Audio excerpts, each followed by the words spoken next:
11 अक्टूबर शनिवार कार्तिक कृष्ण पक्ष पंचमी, रोहिणी नक्षत्र और चंद्र की अद्भुत ऊर्जा से जुड़ा एक ऐसा दिन जिसके हर क्षण में छिपा है रहस्य, शक्ति, चेतावनी और वरदान का संगम।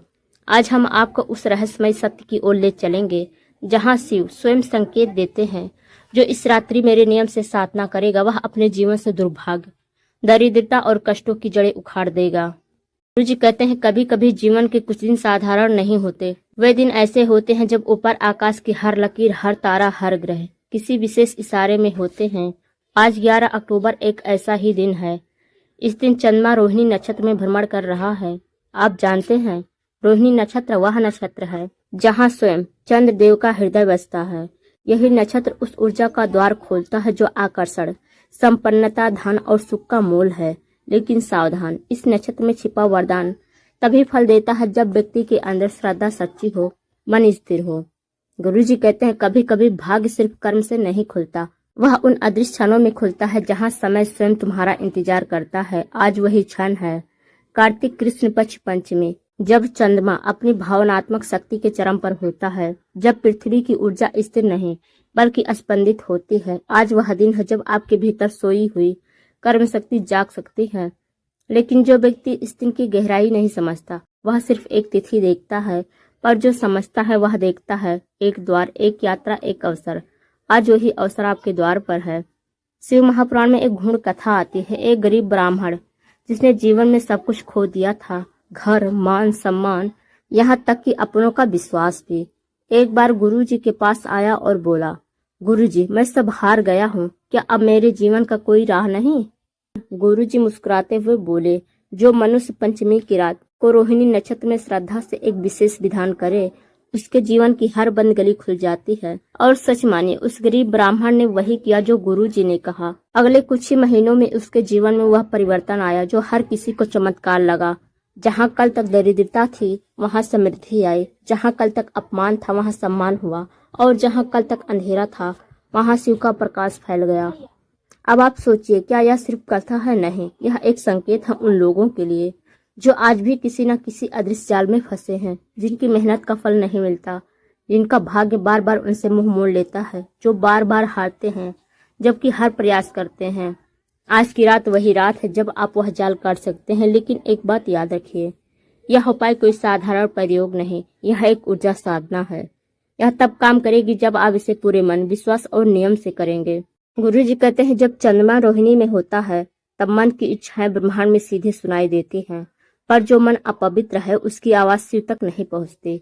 इसलिए यदि आप आज इस उपाय को करने जा रहे हैं तो पहले मन को शांत करें।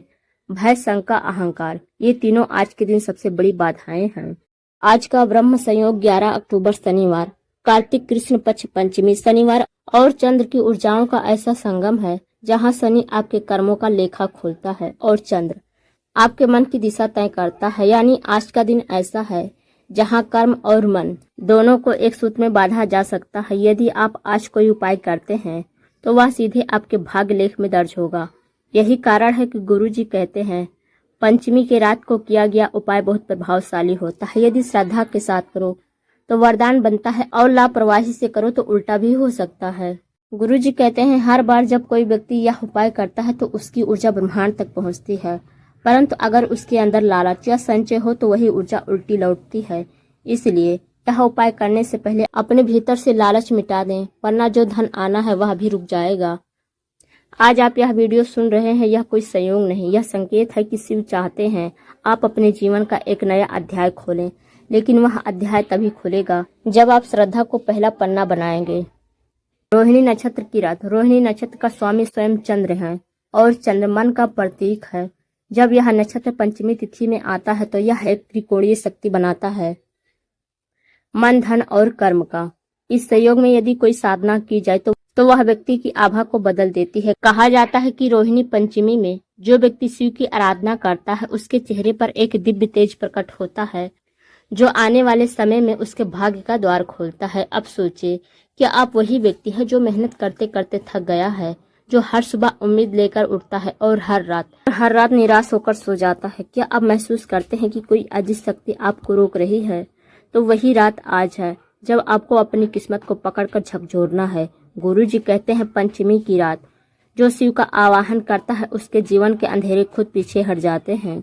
परंतु याद रखिए, यह साधना कमजोर हृदय वालों के लिए नहीं, यह उनके लिए है जो अपनी किस्मत बदलने का साहस रखते हैं, जो आंसू बहाने के बजाय अग्नि पर चलने को तैयार हैं, क्योंकि यह उपाय सिर्फ पूजा नहीं, यह एक ऊर्जा परिवर्तन है।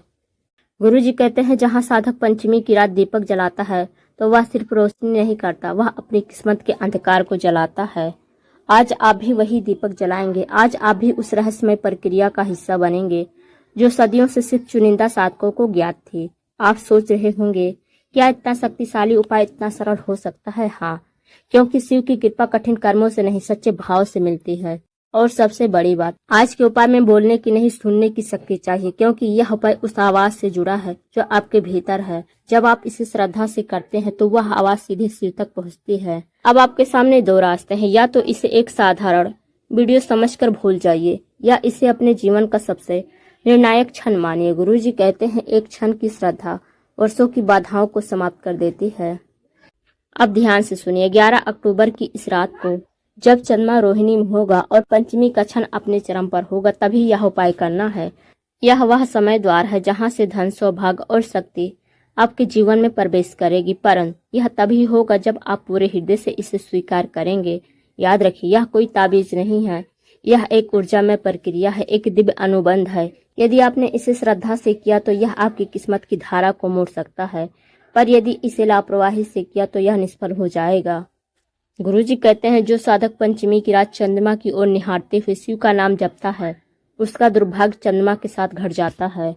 आज वही क्षण आपके सामने है। आज आप वह साधक बन सकते हैं, बस एक कदम श्रद्धा का और एक संकल्प परिवर्तन का। अब तय कीजिए, क्या आप वही रहना चाहते हैं जो अब तक थे, या अब वह बनना चाहते हैं जिसके लिए नियति ने आपको भेजा है? क्योंकि आज की यह रात फिर 1 साल तक नहीं आएगी, और जो इस संकेत को समझ गया वह आने वाले महीनों में अपने जीवन का चमत्कार देखेगा। तो तैयार हो जाइए, क्योंकि आगे हम आपको बताएंगे इस उपाय के अद्भुत लाभ और वे चेतावनियां जिन्हें नजरअंदाज नहीं करना चाहिए, क्योंकि हर वरदान के साथ एक शर्त होती है और हर उपाय के साथ एक चेतावनी। गुरु जी कहते हैं, जब चंद्र पंचमी को रोहिणी नक्षत्र में प्रवेश करता है तब पृथ्वी की धन ऊर्जा जागृत होती है। इस क्षण में किया गया धन साधन तुम्हारे भाग्य की जमी धूल को झाड़ देता है। इसलिए 11 अक्टूबर की रात सिर्फ पूजा की रात नहीं, यह वह क्षण है जब आपके जीवन की किस्मत की दिशा बदल सकती है। तो आगे हम आपको बताएंगे उपाय की आवश्यक सामग्री, सही स्थान और उचित समय, यानी कैसे, कब और कहां यह उपाय करना है, ताकि ब्रह्मांड की हर शक्ति आपके पक्ष में हो जाए। स्थान का चयन, जहां ब्रह्मांड आपकी ऊर्जा को सुनता है। गुरुजी कहते हैं, ऊर्जा की साधना सही स्थान पर ही जीवित होती है। इसलिए इस उपाय को किसी भी सामान्य जगह पर ना करें। इन स्थानों में से किसी एक स्थान को चुनें। अपने घर का उत्तर पूर्व कोना ईशान कोण, यह दिशा शिव तत्व और धन प्रवाह दोनों की प्रतीक है। यहीं बैठकर साधना करने से आपकी प्रार्थना सीधे ब्रह्मांड तक पहुंचती है। दूसरा विकल्प है किसी शिव मंदिर का शांत कोना। यदि आप घर में व्यवस्था नहीं कर पा रहे हैं तो मंदिर में शिवलिंग के पास बाईं ओर बैठें, परंतु ध्यान रहे भीड़ भाड़ या शोर शराबे से दूर रहें। तीसरा विकल्प है बहते जल के पास। यदि सरोवर या कुआं है तो वहां स्नान करने के बाद साधना की शुरुआत करें, क्योंकि जल तत्व तो आज की तिथि में सबसे शक्तिशाली माध्यम है। गुरुजी कहते हैं, जहां जल स्थिर है और मन शांत है वहीं सौभाग्य का द्वार खुलता है। समय, जब द्वार खुलते हैं शुभ मुहूर्त 11 अक्टूबर शनिवार का दिन। इस साधना का प्रारंभ आदर्श समय शाम 5:10 से लेकर 7:30 तक। इस समय को चंद्र सक्रिय काल कहा जाता है, क्योंकि इसी समय चंद्रदेव अपनी किरणें पृथ्वी पर पूरी तरह फैलाते हैं। दूसरा विकल्प है रात्रि का साधना करना चाहें तो रात्रि 9:15 से लेकर 10 बजे के बीच, क्योंकि इस समय चंद्रमा उदय होकर रोहिणी नक्षत्र की पूर्ण ऊर्जा देता है। गुरुजी कहते हैं, जब चंद्र की किरणें शिवलिंग पर पड़ती हैं तब साधक का भाग्य स्वयं रोशन हो जाता है। आवश्यक सामग्री, सटीक सूची और अर्थ सहित। यह सामग्री केवल वस्तुएं नहीं है, यह ऊर्जा माध्यम है। प्रत्येक वस्तु का अपना अर्थ है, कंपन और उद्देश्य होता है। मुख्य सामग्री, सफेद पुष्प विशेषकर श्वेत कमल या चमेली। चंद्र तत्व का प्रतीक, मन की शुद्धि के लिए आवश्यक कच्चा दूध 1 कटोरी। यह चंद्र ग्रह की ऊर्जा को सक्रिय करता है इसे शिवलिंग या जलपात्र में अर्पित किया जाता है। काले तिल 1 चम्मच। शनि और शिव की सैनिक कृपा का प्रतीक, नकारात्मक ऊर्जा को खींचने की क्षमता रखता है। सफेद वस्त्र, इससे आप साधना के समय अपना स्थान पवित्र रखेंगे।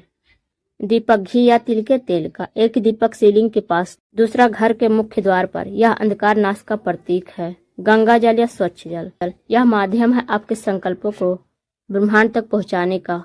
शुद्ध चावल, अक्षय, समृद्धि का बीज, हर मंत्र में उपयोगी। धूप बत्ती या अगरबत्ती, चंदन या कपूर सुगंध वाली, वातावरण शुद्धि करती है और ऊर्जा को स्थिर करती है। 1 छोटी शीशी शहद की, यह जीवन में मीठे अवसरों को आकर्षित करती है। 1 रुपया या चांदी का सिक्का, यह धन प्रवाह का प्रतीक है। बाद में इसे पूजा स्थान पर या तिजोरी में अस्थायी कर दें। 1 नीला पुष्प, यदि मिल सके तो। यह रोहिणी नक्षत्र की शीतल ऊर्जा को जगाता है। इसे चंद्र दर्शन के समय अर्पित करें।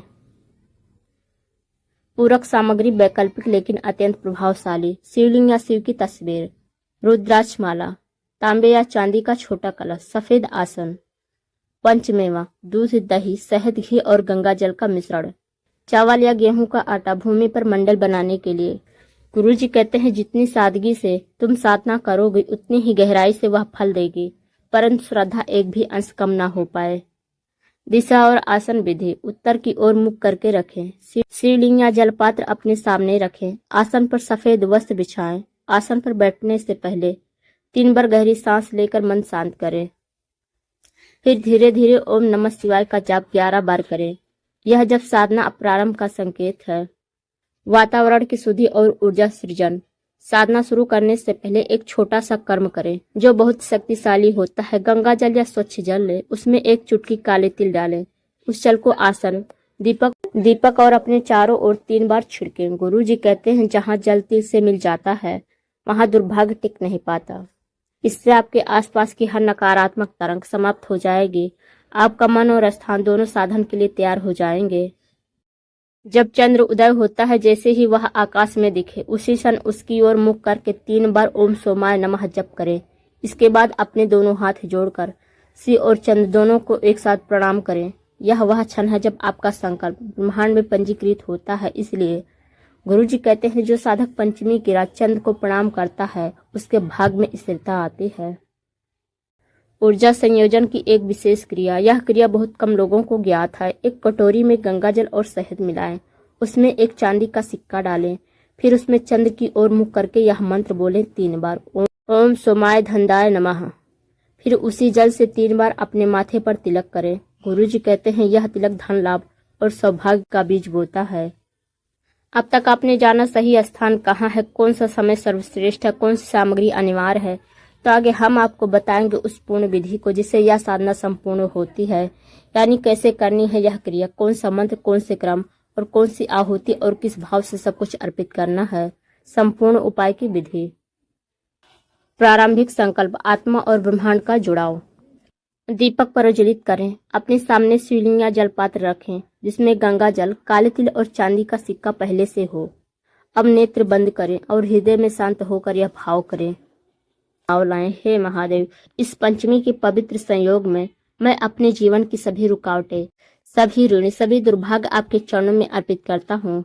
मुझे ध्यान, स्थिरता और आत्मबल प्रदान करें। फिर दोनों हथेलियां जोड़कर यह संकल्प मंत्र बोलें। ओम नमः शिवाय। मम सर्व दुख दरिद्र दोष निवारणार्थ पूजनम करिष्ये। अर्थ, मैं समस्त दुखों और दरिद्रता को दूर करने हेतु यह शिव पूजन कर रहा हूँ। चरण 2, दीपक विधि। प्रकाश से अंधकार का समन। अब 1 दीपक शिवलिंग या जलपात्र के दाईं ओर रखें, इसमें घी या तिल का तेल हो। दूसरा दीपक अपने घर के मुख्य द्वार पर रखें और यह मंत्र 3 बार बोलें। ओम दीप ज्योतिषे नमः। गुरु जी कहते हैं जब दीपक द्वार और शिव के पास एक साथ जलता है तब भीतर का अंधकार बाहर निकल जाता है। यह क्रिया जीवन में नई संभावनाओं का द्वार खोलती है। चरण 3, पुष्प और अक्षत अर्पण। चंद्र और शिव को संतुष्ट करने की कला। अब अपने सामने रखे पुष्प सफेद या नीले ले। 1 पुष्प शिवलिंग या जलपात्र में अर्पित करें और हर बार यह मंत्र बोलें। ओम सोम सोमाय नमः 11 बार। फिर अक्षत चावल लेकर अर्पित करें और यह मंत्र बोलें। ओम लक्ष्मी पते नमः 11 बार। इससे चंद्रदेव की कृपा स्थिर होती है और महालक्ष्मी की ऊर्जा घर में प्रवेश करती है। गुरुजी कहते हैं, जहाँ पुष्प और अक्षत साथ अर्पित होते हैं वहाँ भाग्य और संपन्नता का संगम होता है। चरण 4 जल अभिषेक विधि, चंद्र तत्व का आवाहन। अब वह पवित्र गंगा जल उठाएं जिसमें पहले से काले तिल और शहद मिला है। शिवलिंग या जलपात्र पर धीरे धीरे अर्पित करें। हर बूंद के साथ यह मंत्र बोले, ओम सोमाय धनदाय नमः 11 बार। फिर उसी जल से थोड़ा सा अंश अपने माथे पर तिलक करें। गुरुजी कहते हैं, यह तिलक केवल जल नहीं, यह उस ऊर्जा का संकेत है जो अब तुम्हारे साथ प्रवाहित होगी। चरण 5 धूप और ध्वनि, ऊर्जा को जागृत करने का रहस्य। धूप या कपूर जलाएं। 3 बार शिवलिंग के चारों ओर घुमाएं और यह श्लोक बोलें, नमो नमः शिवाय शांताय चंद्रमौलिने नमः। अब एक छोटा सा घंटा या घंटी 3 बार बजाएं। यह ध्वनि ऊर्जा को चारों दिशाओं में फैलाती है। गुरुजी कहते हैं, ध्वनि से ही देवता जागते हैं और श्रद्धा से ही वे प्रकट होते हैं। चरण 6 चंद्र दर्शन विधि। अब आसमान की ओर देखें। जैसे ही चंद्रमा उदय हो उसकी ओर मुख करके दोनों हथेलियां जोड़ें। अब चंद्र को 3 बार प्रणाम करें और यह मंत्र बोले, ओम सोमाय नमः, ओम चंद्रदाय नमः, ओम शिवचंद्र संयुक्ताय नमः। फिर धीरे से अपनी आंखें बंद करें और कल्पना करें कि चंद्र की शीतल किरणें आपके ऊपर गिर रही हैं। कुछ क्षण तक उस प्रकाश को महसूस करें, मानो आपकी हर चिंता धीरे धीरे मिट रही है। चंद्र की रोशनी में जो अपने दुख को रख देता है उसके जीवन में सुख का नक्षत्र जाग उठता है। चरण 7 जप और ध्यान। अब अंत में रुद्राक्ष माला लेकर यह जप करें, ओम नमः शिवाय ओम सोमाय नमः 108 बार। यह जप शिव तत्व और चंद्र तत्व को एक साथ सक्रिय करता है। जितना भाव से यह जप करेंगे इतनी गहराई से इसका परिणाम जीवन में उतरेगा। हर बार कल्पना करें आपके सिर पर श्वेत ज्योति उतर रही है और आपके जीवन से हर अभाव हर दुर्भाग्य मिटता जा रहा है। चरण 8 धन संचय मंत्र। गुरुजी कहते हैं, जो साधक पंचमी की रात यह धन संयोजन मंत्र बोलता है उसके जीवन में अचानक अवसर आने लगते हैं। जलपात्र के सामने खड़े होकर यह मंत्र बोलें, ओम ह्रीम श्रीम क्लीम धनदाय नमः, ओम चंद्रमंडल वासिने नमः, ओम नमः शिवाय 5 बार। फिर दोनों हाथों से उस पात्र को प्रणाम करें और उसमें रखे चांदी के सिक्के को बाहर निकालें। उस सिक्के को तिजोरी में रखें या अपने पर्स में सदा साथ रखें। यह अस्थायी धन चुम्बक बन जाएगा। चरण 9 अंतिम दीपक क्रिया। अब शिवलिंग के सामने वाला दीपक उठाएं, कपूर का एक टुकड़ा उसमें डालें और यह अंतिम प्रार्थना करें, हे महादेव, जिस प्रकार यह अग्नि सबको शुद्ध करती है उसी प्रकार मेरे जीवन के दुर्भाग्य भी भस्म हो जाएं। मेरी आत्मा में प्रकाश रहे और घर में समृद्धि। अब दीपक की लौ को दोनों हथेलियों में लेकर धीरे धीरे नेत्रों पर फेरें। यह प्रकाश संयोजन क्रिया कहलाती है जो आपकी साधना को पूर्ण बनाती है। चरण 10 समापन प्रार्थना। अब अंत में यह श्लोक 3 बार बोले, ओम नमः शिवाय शांताय चंद्रमौलिने नमो नमः, धनम में देहि सौख्यम में सर्व दुख विनाशम। फिर सिर झुकाकर गुरु और शिवचंद्र दोनों को प्रणाम करें। अब दीपक स्वयं बुझने दें, कभी फूंक मारकर ना बुझाएं। यह ऊर्जा की प्राकृतिक समापन प्रक्रिया है। इस प्रकार यह पंचमी उपाय पूर्ण होता है। पर याद रहे, यह केवल विधि नहीं, यह शिवचंद्र संवाद है। जो इसे श्रद्धा शुद्धता और पूर्ण समर्पण से करता है उसके जीवन में अगले कुछ ही दिनों में अद्भुत परिवर्तन देखे जाते हैं। अचानक रुके हुए धन के मार्ग खुल जाते हैं, पुराने कर्ज उतरने लगते हैं और मानसिक स्थिरता बढ़ती है। गुरुजी कहते हैं पंचमी की रात जो चंद्र से बात करता है वह अपने भाग्य को स्वयं लिखता है।